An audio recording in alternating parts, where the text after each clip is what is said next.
Hello hi welcome नमस्ते, मेरा नाम ऋतिक और आज हम फिर से बात करेंगे एक और इम्पोर्टेंट कंसेप्ट के ऊपर। तो ये वीडियो उन स्टूडेंट्स के लिए मोस्ट इम्पोर्टेंट होने वाली है जिनके पास डीयू में सब्जेक्ट है इंडियाज फॉरेन पॉलिसी।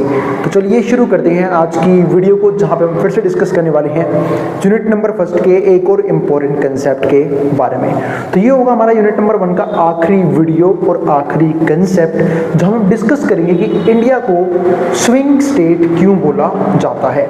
तो आज के वीडियो का मोस्ट इंपॉर्टेंट टॉपिक रहने वाला है यही कि इंडिया को हम स्विंग स्टेट क्यों कहते हैं। और इस कंप्लीट सीरीज के नोट्स भी ऑलरेडी प्रिपेयर हो चुके हैं with important question answer PDF. जिन बच्चों को नोट्स परचेज करने हैं वो इस नंबर पर चाहे 9667836336 में व्हाट्सएप करके नोट्स ले सकते हैं। तो शुरू करते हैं कंसेप्ट।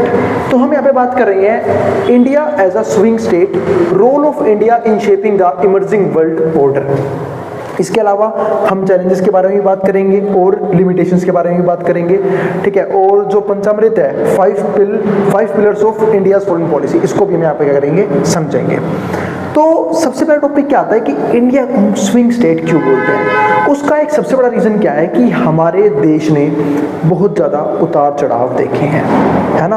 हमारी ग्रोथ एकदम से नहीं हुई, हमारा कर्व बिल्कुल ऊपर की तरफ स्ट्रेट नहीं रहा। हम लोगों ने बहुत से अप्स एंड डाउन्स देखे हैं, जिसकी वजह से हम इंडिया को स्विंग स्टेट बोलते हैं।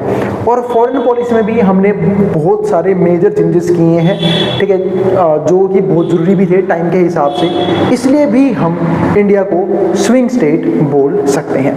तो ये तो कुछ मेजर रीजन की बात की मैंने कि क्यों इंडिया को हम एज अ स्विंग स्टेट बोलते हैं। अब कई बच्चे यहाँ पे इसमें कंफ्यूज हुए कि भैया हम इंडिया को स्टेट क्यों बोल रहे हैं, कंट्री क्यों नहीं बोल रहे। तो भाई जब भी हम ग्लोबल लेवल पे बात करते हैं तो हमेशा हर एक कंट्री को एज अ स्टेट ट्रीट किया जाता है, स्टेट बोला जाता है। जैसे हम यूएसए को भी क्या बोलते हैं, यूनाइटेड स्टेट्स ऑफ अमेरिका, ठीक है। तो ऐसे ही हर एक कंट्री को हम स्टेट बोलते हैं। इंडिया अपने आप में कंट्री है, तो इंडिया के बाकी जो राज्य हैं वो क्या हो जाएंगे, स्टेट। लेकिन जब हम वर्ल्ड लेवल पे बात करते हैं तो इंडिया एज अ स्टेट ही ट्रीट किया जाता है, क्योंकि वर्ल्ड का सिर्फ एक पार्ट है।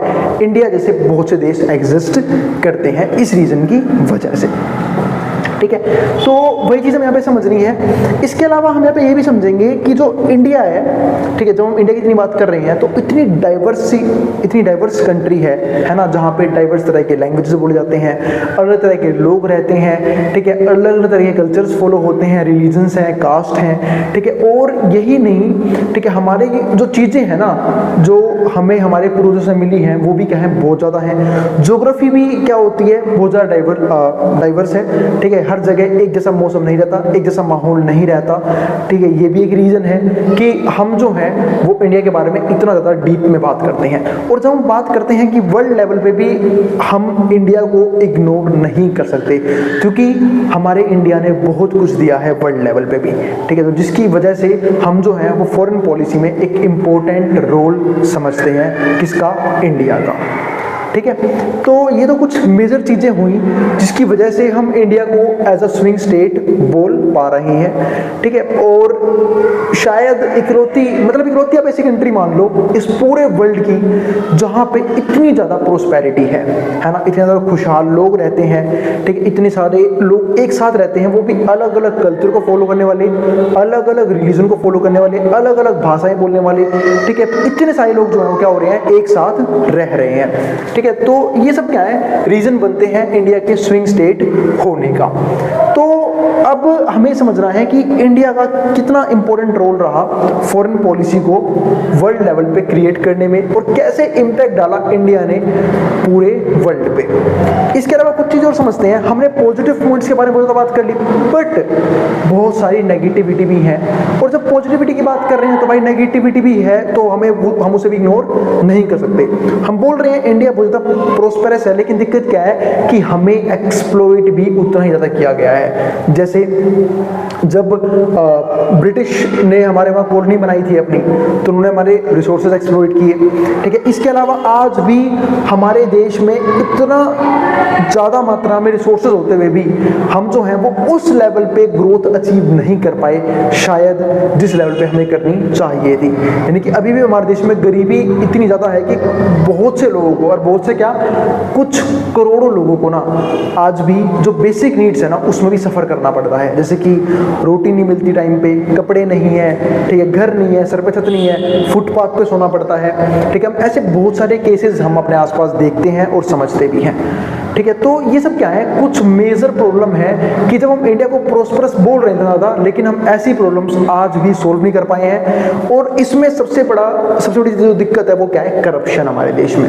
है ना। हमारे देश का एक बेकार सिस्टम होना, ठीक है, यानी कि सिर्फ सब लोग, चाहे वो कुछ आप लीडर्स कह सकते हो या फिर आप वो लोग कह सकते हो जो ब्यूरोक्रेट्स हैं, ठीक है, जो गवर्नमेंट सर्विस वगैरह में है, वो सिर्फ क्या कर रहे हैं, सिर्फ और सिर्फ अपने बारे में सोच रहे हैं, ठीक है, अपनी जेबी भरने की कोशिश कर रहे हैं, जिसकी वजह से करप्शन लगातार बढ़ रहा है। लेकिन इशू जो ग्राउंड लेवल पे हैं, इश्यूज जो भी हैं वो रिजोल्व नहीं हो पा रहे हैं, ठीक है। तो ये सब कुछ मेजर दिक्कतें हमें देखने को मिलती हैं, ठीक है। अब आते हैं वापस अपने पॉइंट पे ही, ठीक है। तो ये पूरा का पूरा पैराग्राफ जो मैं लिखा हुआ है सिर्फ इसी बात के ऊपर है कि हम इंडिया को एज अ स्विंग स्टेट क्यों बोलते हैं। तो role of India as swing state shaping the emerging world order coincided with rise of India and reinvention of Indian foreign policy. तो यहाँ पे जो हम बात कर रहे हैं इंडिया के स्विंग स्टेट की या फिर जो वर्ल्ड ऑर्डर है उसको शेप देने की, तो वो इस बात से यहाँ पे हम देख सकते हैं कि हमने री इन्वेंशन किया किस चीज का, इंडियन फॉरेन पॉलिसी का। यानी कि जैसे जैसे वक्त बदला हमने अपनी फॉरेन पॉलिसी को भी चेंज किया और ज़्यादा इफेक्टिव और बढ़िया बनाते चले गए अपनी फॉरेन पॉलिसी को, ताकि हमारे फॉरेन रिलेशंस तो अच्छे हों और यही नहीं, हम अपना जो भी हमारा इंटरेस्ट है कंट्री लेवल पे, ठीक है, हम उसे अचीव कर पाएं उस चीज़ को लेके। The philosophical foundation of India's foreign policy was based on ideals of democracy.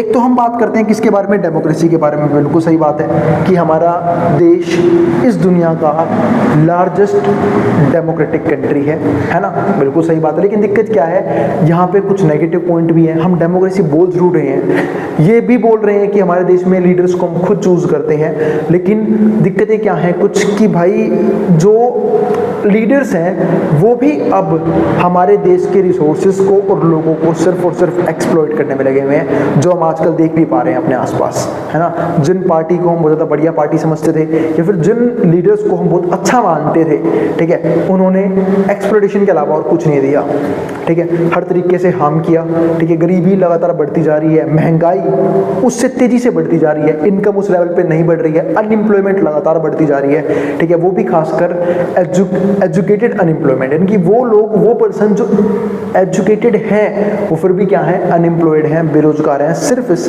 बेकार सिस्टम की वजह से।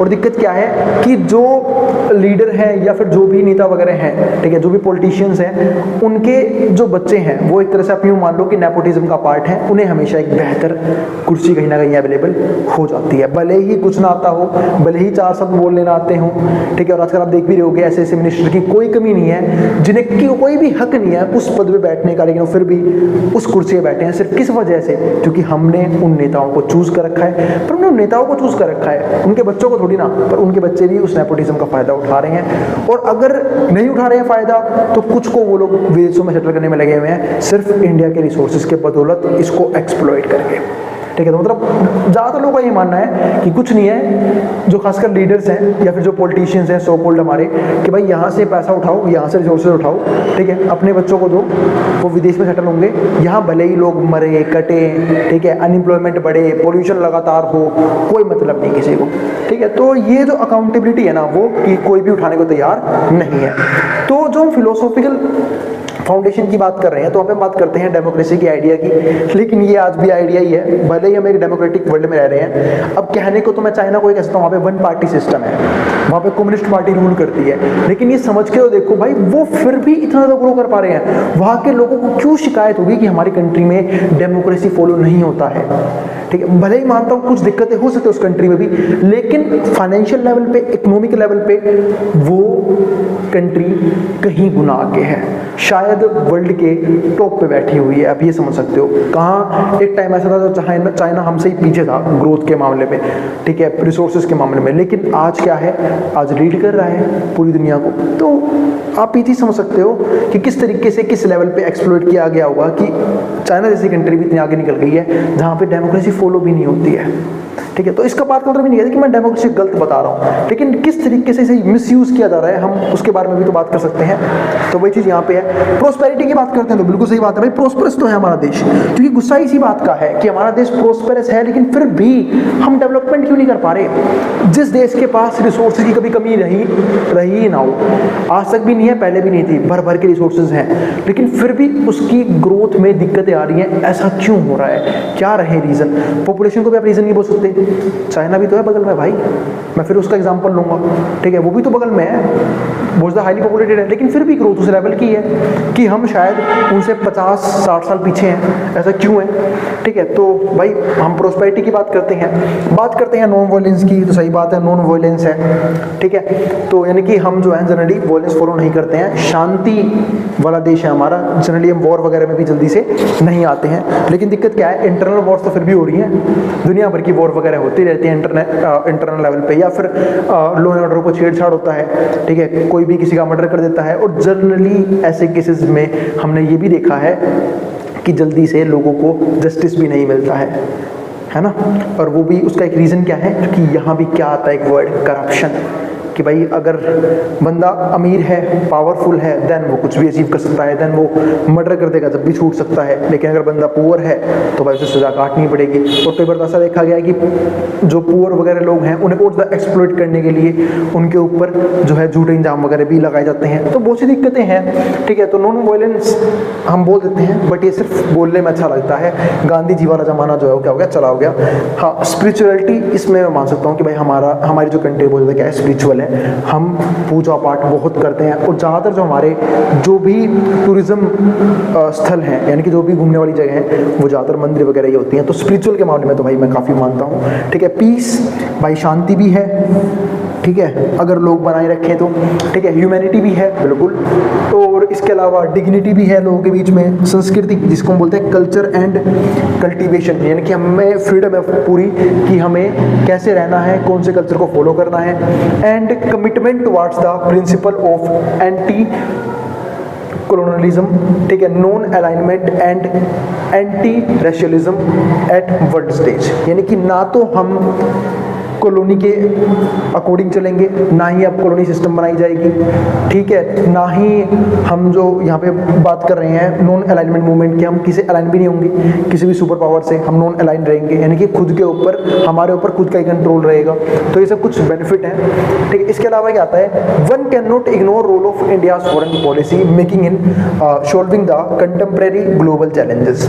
हम जो है कभी भी इंडिया की फॉरेन पॉलिसी मेकिंग को इग्नोर नहीं कर सकते जब हम बात करते हैं कि हम जो है वो सॉल्व कर रहे हैं ग्लोबल चैलेंजेस को, that people all over world are facing in a constantly changing uncertain and unstable world. क्योंकि लगातार जो लोग हैं वो फेस कर रहे हैं, एक तो दुनिया लगातार बदल रही है, खासकर पिछले कुछ डिकेड्स में तो और तेज़ी से बदली है ना, बिल्कुल तेज़ी से बदल रही है। और मेरे हिसाब से जेन जी वो जनरेशन है जिन्होंने फास्टेस्ट चेंजेस देखे हैं इस दुनिया के, ठीक है। तो भाई नए नए चैलेंजेस भी आ रहे हैं। इसके अलावा अनसर्टेनिटी बहुत ज़्यादा है, अनस्टेबल दुनिया हो चुकी है, और ऐसे केसेस में फॉरेन पॉलिसी का अच्छा बनाया जाना क्या है, बहुत ज़रूरी है, ताकि वर्ल्ड लेवल पे इस चीज़ का इम्पैक्ट कम से कम किया जा सके।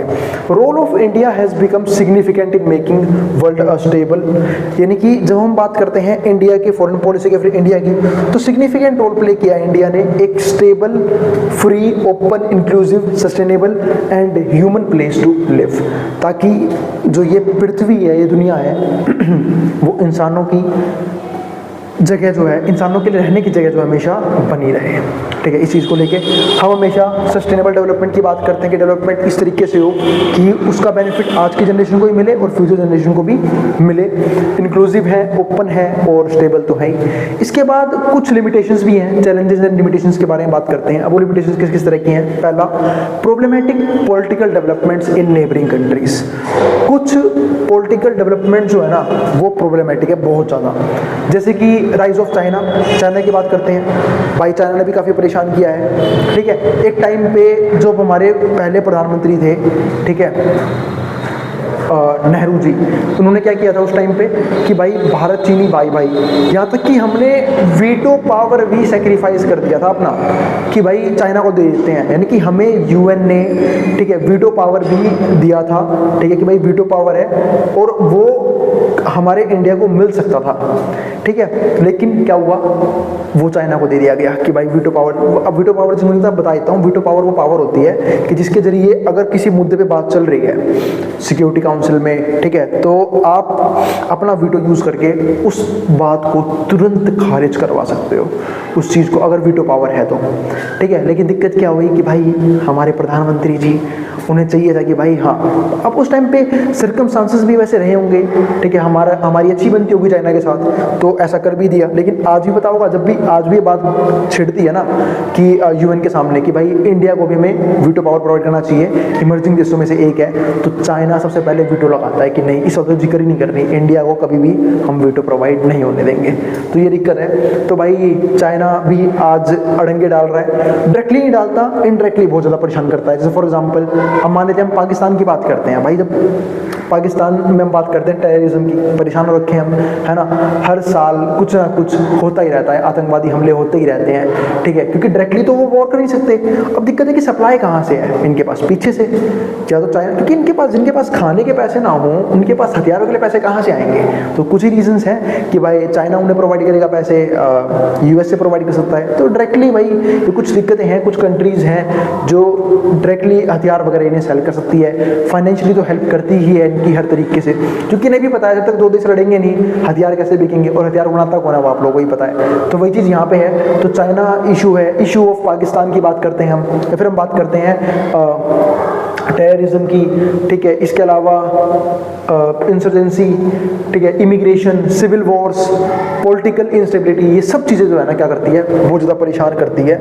ये सब क्या है, लिमिटेशंस हैं जो हमारी फॉरेन पॉलिसी को कहीं ना कहीं ख़राब करने की कोशिश करती है, ठीक है। अब इसके बाद क्या आता है आगे, दूसरा point, two deadlock on issue of security council reform, charter provision, ठीक है, disagreement on different proposal regarding size. यानी कि हो क्या रहा है कि कई बार क्या होता है कि कुछ प्रपोजल पे डिसएग्रीमेंट हो रहे हैं, सिक्योरिटी काउंसिल की बात हो रही है, सब वहीं पे होता है ये, ठीक है, साइज को लेकर कोई दिक्कत आ रही है, और इसके बाद नेचर ऑफ एक्सपेंशन को लेकर प्रॉब्लम आ रही है, रीजनल राइवलरी है कोई, and politics over reforms mainly by permanent 5 जैसे P5 एंड वीटो पावर। मैंने बोला ना कि यहाँ पे 5 देशों के पास पहले क्या है, वीटो पावर है, तो वो लोग अपने वीटो पावर को यूज करके यूएन में इंडिया के खिलाफ कुछ भी कर सकते हैं, या फिर अगर इंडिया किसी मुद्दे को सोल्व करने की कोशिश करता है या फिर रखने की कोशिश करता है तो उसे वीटो लाके खारिज भी कर सकते हैं, जिसमें से सबसे ज़्यादा दिमाग खराब कौन करता है, चाइना, जिसकी मैंने बात की भी। और इसको वीटो पावर किसकी वजह से मिला था, इंडिया की वजह से। तीसरा पॉइंट क्या आता है, divergence on issues such as climate change. अब कुछ इश्यूज भाई क्लाइमेट की वजह से भी आते हैं, तो क्लाइमेट चेंज लगातार हो रहे हैं। Reform of international order, international order में कुछ रिफॉर्म्स आ गए, जैसे फॉर एग्जांपल यूएनएससी इंस्टीट्यूशन है, IMF, ठीक है, जिसको हम क्या बोलते हैं, international monetary fund, and trade with in multilateral forums, या फिर मल्टीलैटरल फोरम्स बना रखे हैं, उनमें ट्रेड हो रहा है आपस में, has been a cause of concern for India. ये सब जो है वो इंडिया के लिए कंसर्न पैदा करते हैं। इसके अलावा बीच में एक आया था पेंडेमिक कोविड-19, यहाँ पे किसका रोल था, चाइना का, है ना, तो भाई इसने भी काफी परेशान किया इस पेंडेमिक ने, तो ये भी था एक। फिफ्थ पॉइंट क्या आता है, changing strategic landscape in Asia demanding to ensure greater stability in Indo Pacific region. तो जो इंडो पैसिफिक रीजन में जो प्रॉब्लम हो रही है, ठीक है, यहाँ पे जो डिस्प्यूट होते रहते हैं रीजन को लेके, वो भी कहीं ना कहीं हमारे लिए प्रॉब्लम क्रिएट करते हैं, और यहाँ पे भी हमें जरूरत पड़ती है अपने फॉरेन पॉलिसी को चेंज करने की। अब 6 पॉइंट क्या आता है, contestation around the concept of Indo Pacific itself problematic. तो ये अपने आप में क्या है, एक प्रॉब्लमेटिक चीज है। अब इसके बाद क्या आता है, पंचामृत 5 pillars of India foreign policy. 5 important pillars कौन कौन से हैं वो समझ लेते हैं फटाफट और करते हैं चैप्टर को खत्म। 5 पिलर कौन से हैं? पहला, ठीक है, सम्मान, डिग्निटी बोलते हैं, एंड ऑनर, यानी कि हमें हर एक पर्सन का सम्मान करना है, किसी के साथ बदतमीजी नहीं करनी, ठीक है, और यही हमें सिखाया जाता है। हमें डिफेम नहीं करना, ठीक है, किसी भी पर्सन को, किसी भी पर्सनैलिटी को। हाँ, लेकिन हमें फ्रीडम ऑफ स्पीच भी है। अगर किसी ने कोई चीज़ गलत की है तो हमें बोलने का पूरा अधिकार भी है, ठीक है। जैसे कि हम चाहे कोई पर्सन हो, वो कैसे किसी भी नेता के बारे में, पॉलिटिशियन के बारे में बोल सकता है, क्योंकि भाई उसे वो अधिकार है बोलने का। अगर उसे लग रहा है कोई चीज़ गलत हुई है तो उसे बोलने का क्या है, प्रॉपर है, पर कुछ भी नहीं बोल सकता, ठीक है। फ्रीडम ऑफ स्पीच का मतलब ये नहीं कि आप किसी पर्सन को किसी भी लेवल तक डिफेम कर दो, ठीक है, उसके साथ बुरा व्यवहार करो। तो ये सब चीज़ें हमें जो है ना सिखाया नहीं जाता। तो सम्मान, डिग्निटी एंड ऑनर, इसका हमें क्या करना है। तो सम्मान का मतलब क्या हुआ, डिग्निटी एंड ऑनर, यानी कि हर एक पर्सन की अपनी डिग्निटी है, उसे हार्म नहीं करना है, उसकी इज्जत करनी है, ठीक है। दूसरा क्या आता है, संवाद, जिसको हम क्या बोलते हैं, ग्रेटर एंगेजमेंट एंड डायलॉग, यानी कि हम जो है वो डिबेट वगैरह इजीली कर सकते हैं किसी भी टॉपिक के बारे में, ठीक है। तीसरा, ठीक है, समृद्धि, शेयर्ड प्रोस्पेरिटी, यानी कि जो भी हमारे आसपास रिसोर्सेज हैं उसे हमें शेयर करके यूज करना है, ठीक है। लेकिन ऐसा ही तो नहीं हो रहा। इनइक्वालिटी, गरीबी इतनी क्यों है? क्योंकि गरीबी का एक बहुत बड़ा कारण इनइक्वालिटी है, यानी कि 90% लोगों के पास 10% रिसोर्सेज हैं और बाकी 10% लोगों के पास 90% रिसोर्सेज हैं, ठीक है। तो ये भी क्या है, इनइक्वालिटी की वजह से बहुत ज़्यादा क्या है, गरीबी है, ठीक है। सुरक्षा को लेकर हम बात करते हैं, ठीक है, कि भाई हर एक पर्सन को सुरक्षा मिलनी चाहिए, चाहे वो रीजनल लेवल पे हो, चाहे वो बाउंड्री लेवल पे हो, मतलब इंटरनेशनल लेवल पे सिक्योरिटी मिलनी चाहिए कि भाई कोई देश हमारे पर अटैक ना कर दे। जैसे फॉर एग्जांपल, हर एक कंट्री का अपना एक डिफेंस सिस्टम है, उसके लिए टैक्स से ही पैसा जाता है हमारे, ठीक है। और अगर मान लेते हैं हमें सिक्योरिटी ना मिल पाए, चाइना कभी हमला कर रहा है, कभी कोई हमला कर रहा है, ठीक है, तो ऐसे केसेस में हम जो है वो अपनी आवाज़ तो उठा ही सकते हैं। तो सुरक्षा भी हमें मिलनी चाहिए। और लास्ट पॉइंट क्या था, 5th, संस्कृति एवं सभ्यता, यानी कि हमें अपने संस्कार नहीं भूलने हैं, संस्कृति नहीं भूलनी है। जो भी हमें हमारे पेरेंट्स ने या फिर जो भी हमारे एंसेस्टर ने हमें सिखाया है, हमें वो फॉलो करना है, अगर वो सही है तो। अंधविश्वास में नहीं आना, कुछ भी नहीं मानना, लेकिन हमें अपनी तमीज, अपनी मोरल वैल्यूज कभी भी नहीं भूलनी चाहिए। तो ये था हमारा लास्ट पॉइंट। तो उम्मीद है आपको ये सारे टॉपिक समझ में आ गए हैं, ठीक है। फिर भी कोई भी डाउट रह गया हो, कोई भी क्वेरी रह गई हो, आप कमेंट बॉक्स में कमेंट कर देना, मैं क्वेरी को सोल्व करने की पूरी कोशिश करूंगा। और अगर कोई सजेशन हो तो आप वो भी बता सकते हो। अब मैं मिलूंगा अगली वीडियो में, जहाँ पे मैं बात करूंगा लेसन नंबर 2 के बारे में, यूनिट नंबर 2 के बारे में। अब जिसको जो उतारना है वो उतार सकता है, ठीक है। तो भाई अगर वीडियो पसंद आए तो वीडियो को लाइक और चैनल को सब्सक्राइब जरूर करना। और नोट्स के लिए आप यहाँ पे व्हाट्सएप के नोट्स भी ले सकते हो, जिसको जो उतारना है वो उतार सकता है।